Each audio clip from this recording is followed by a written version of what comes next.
Hello, brand strategists, and welcome to a little video today about the why and the how of segmenting and targeting. Now, to many of you, this will be old news, hopefully actually, either because you have a marketing background or because you still remember that from your core marketing class. I'm pretty sure you've talked about segmentation and targeting there, and maybe even more in depth in a consumer behavior class or other that you had. But I just want to ensure we're all on common ground here as we will talk about the so-called Uber-target and that concept in the next class. So let me give you this little primer, and those who know it all already can skip it. I think it'll only take us 15 minutes or so. Here we go.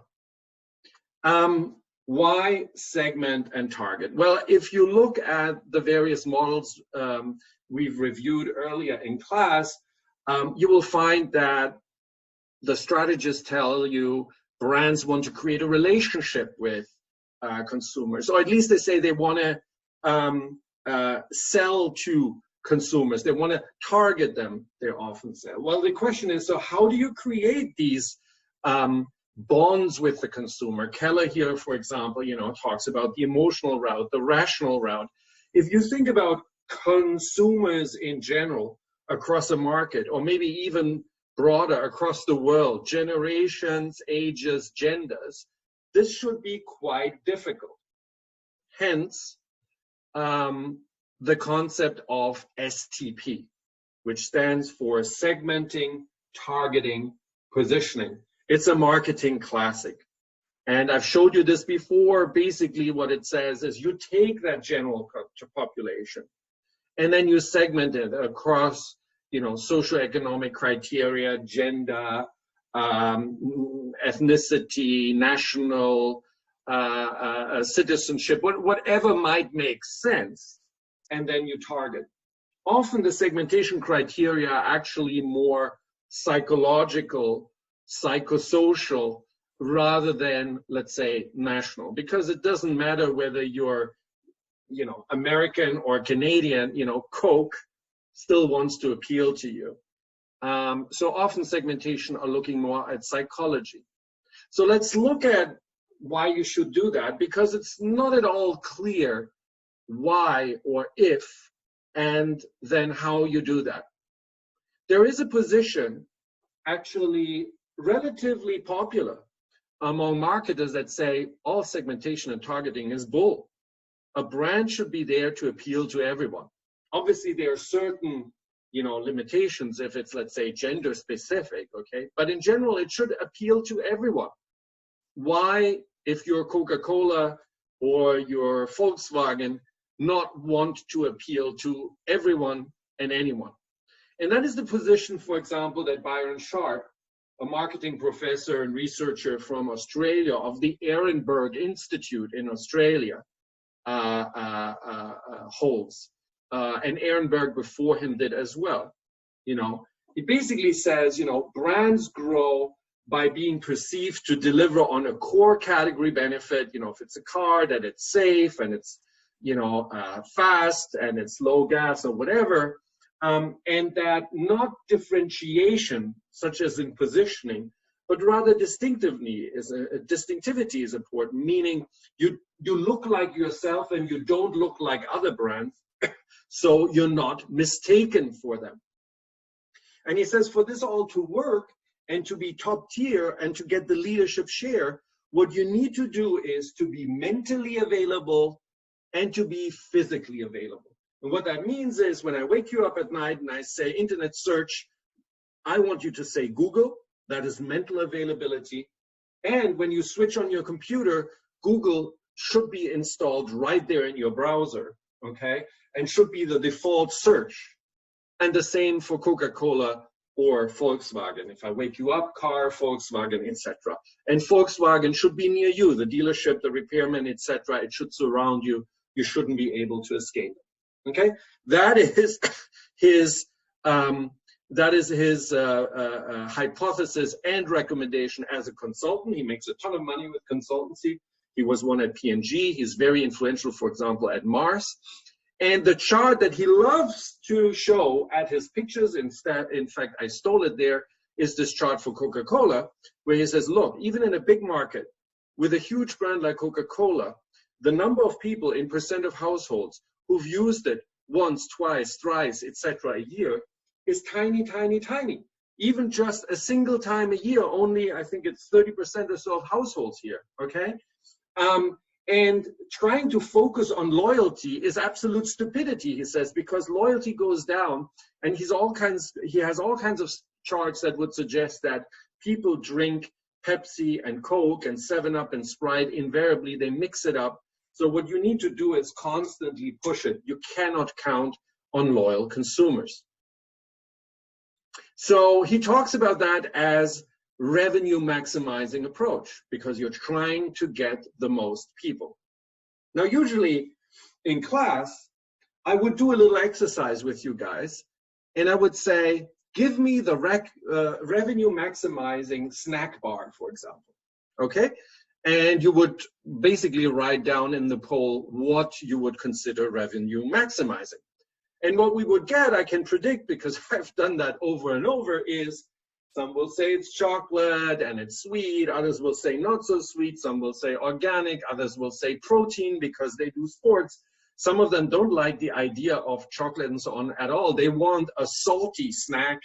And you know, if we get exotic, other people say, why not crickets? I love these new, I like these new insect snacks, etc., etc. So in the end, we get a Frankenstein monster of a snack. If we put that all in, I would suggest we even get an impossible snack to do, because it's supposed to be super sweet but low calorie and also appeal to people who want a salty snack. I don't see how that's going to happen. And that's basically why you have a ton of different snacks on the market. Now, whether we need all of them is questionable, but clearly there is room for more than one snack. Even the insect ones, as you can see here. So then there is this other position. And I would say probably still in the majority, who say, you know what, you can actually not afford not to segment and target.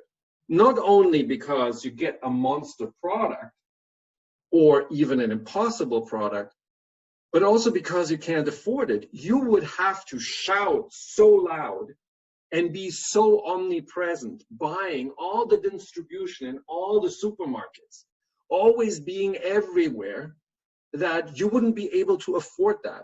Or only the biggest of the biggest brands would be able to afford that, meaning, for example, Coca-Cola, Nike, Tide, you name it. The big monsters on the block for each of these categories. But everyone else really couldn't afford not to target. And so there is a different approach to revenue maximizing that is driven through segmentation and targeting that I want to illustrate here. Let's do a simple segmentation and say, in the air travel market, very aspirational right now, let's say we have about 3 types of different mindsets and behavior combinations in this market. It's oversimplifying, but I think it's quite good, actually. We have these affluent experience seekers. You know, they travel, but they want it to be an experience. They want it to be nice. They want to have a drink served. They want to sleep on silk. They want to have great entertainment. They want the cabin to smell beautiful. They want lots of leg space, etc. Okay? And then we have the corporate travelers. They actually also want to relax. They want quite some amenities, particularly since they're not paying themselves, etc. But they might not be as wealthy and maybe not as spoiled as the experience seekers. And they're corporate. They're more serious. They're on this trip with a mission, whereas maybe the experience seekers are more about entertainment and the trip being part of the experience itself. And then there are the deal seekers. Doesn't matter what they do, because of their financial situation or just because they don't want to spend money. For them, most important criteria is get me from A to B and get me there cheaply. okay? Probably on time, but cheaply is important. So if we look at these three relatively typical groups, and then we looked at what was typical airlines up until a few years ago when these two merged, I think, US Airways and American Airlines, indistinguishable if you ask me, even from their name perspective, then usually the distribution of these people would go something like that. At the beginning, as you know, economic price discrimination, you will have done that in finance. Tickets are quite expensive.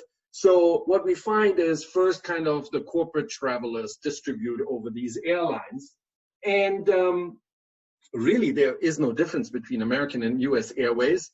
You know, they get their business class ticket and usually that's about fine. You know, there might be that they prefer the Starbucks coffee on American Airlines versus the whatever coffee on US Airways, Pete's coffee, but usually very little difference. And the experience seekers, frankly, to them, there is no difference in the experience either. So the best they can get is usually business class, since first class has been abolished at that time by most airlines. And what happens is the rest of the seats then are cheapened down and the airlines fill the rest of the seats. You know the principle, it's all profit maximization. You know, you don't want to fly empty since the tickets are already sold. Why not fill up with those folks who will never move anyway, except for price? And this is how it was for the longest time. This, actually, the airlines taught price discrimination to the rest of the world, like packaged good companies like P&G. And then came Virgin.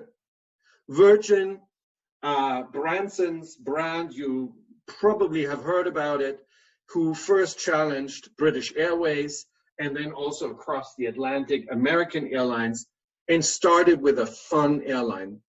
These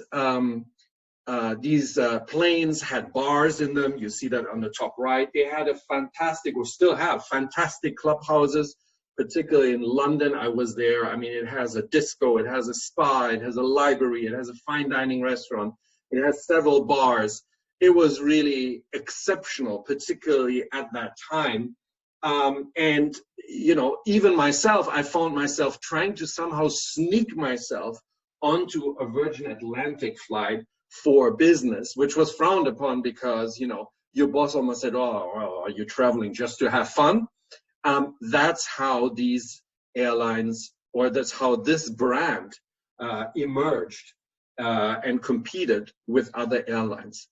Now, if we think of our segmentation again, and we say, well, where do you think the corporate travelers would be going?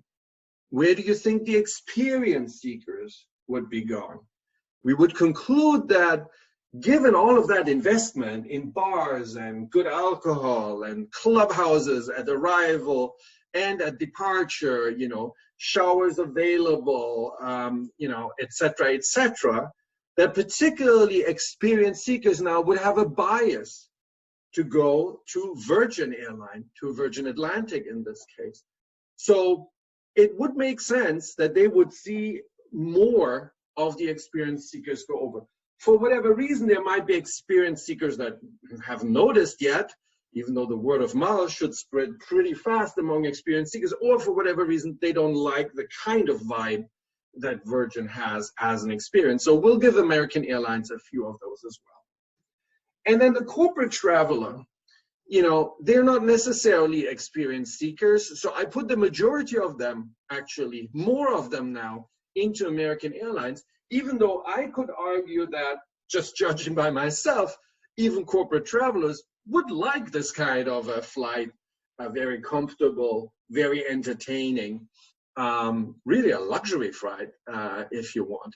And then, as usual, we fill up the rest of the seats with the cheap folk. Now, both airliners are full. But what you can see here is if you now apply ticket prices and you calculate who's making more money, it's quite clear that it is Virgin Atlantic. So Virgin Atlantic makes more money, gets the word of mouth, attracts more high-paying guests, probably has more loyalty, okay, can expand its brand into other areas, which it did in hospitality and now even in space travel, etc., etc. And importantly, the other airlines, everyone else, American, Delta, all of that included, get impacted just by the fact that Virgin has clearly positioned itself and really created a new class of airline, or even just a new class of travel within a plane. And so we've talked this before when we talked about positioning. This targeting and then positioning has really shifted the entire category and changed the ball game for everyone else. So ultimately, what is the goal of STP? Here's kind of a funny but real video that shows you what happens when you really understand what your target audience wants. This is about the creative class, so you've heard me talk about that a few times, so you know it's Apple by now. And then everyone else wants what that leadership targeted Uber-target class wants as well. In other words, once Virgin got really, really hot in the travel market, of course, everyone wants to fly it. You heard that later with JetBlue and so on and so on. Let's see what that looks like when you interview these consumers.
So I think you get the picture. I mean, these people are desperate as if they were asylum seeker for paradise or something like that. And all they wait in line for is a chance to have that darn iPhone 5 at the time, a couple of days before everyone else, because it's nirvana.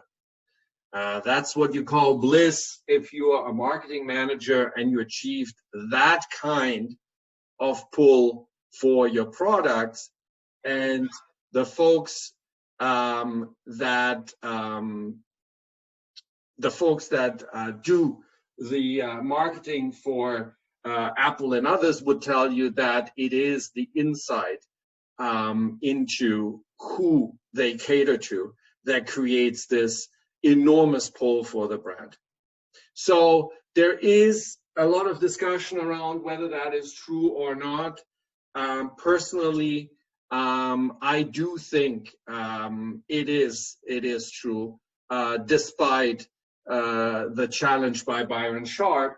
It is true for all brands that cannot build up a overwhelming technical, IP protected, government protected, or otherwise moated monopolistic position, like let's say a Google, okay, or a Facebook, where you've just been first in, or an Amazon, and you're absolutely overwhelming in terms of the service you can offer that everyone else has a hard time to follow, or you're strict out government protected, like it's the case in pharmaceuticals, et cetera, et cetera. For everyone else, or the folks who need to compete with these people, it probably makes sense to segment, target, and then really appeal to that target. Okay, so I hope I gave you a little bit of a primer or reminder, or maybe it's for some of you an introduction into segmenting and targeting as a background for our class. And with that, I give you your rest of the day.